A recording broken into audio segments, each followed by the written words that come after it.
ঢাকা চট্টগ্রাম মহাসড়কে গ্যাস সংকট নিরসনের দাবিতে সড়ক অবরোধ করেছে শনিরাখড়া এলাকাবাসী। আজ সকাল ১১টার দিকে দনিয়া কলেজের সামনে শত শত নারী পুরুষ বিক্ষোভে অংশ নেন।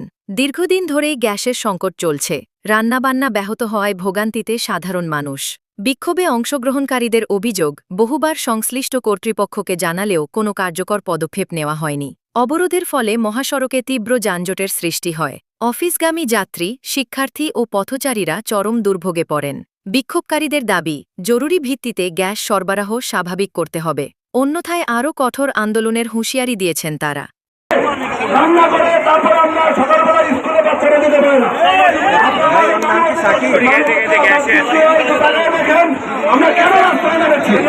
আমরা কোনো প্রতিহিংসার জন্য রাস্তায়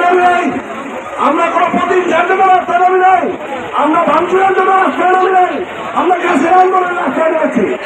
আমরা কোনো বলেন না, আমরা সমস্ত এলাকা আল্লাহর জন্য অন্যান্য ভাই যাওয়ার পরে তাকে কোনো সম্মান দেওয়া হয় নাই।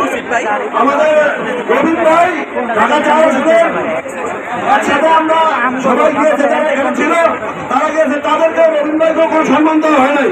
অতএব দেশের কর্মকর্তা, জ্বালানি উপদেষ্টা, ডিসি এবং দুই থানার ওসি সহ সবাই যদি এসে আমাদেরকে গ্যাসের ব্যাপারে সর্বাত্মক সহযোগিতা করে তাহলে আমরা রাস্তা ছাড়বো। এছাড়া আমরা রাস্তা ছাড়বো ইনশাআল্লাহ। ঘটনা ঘটাবেন না, কারণ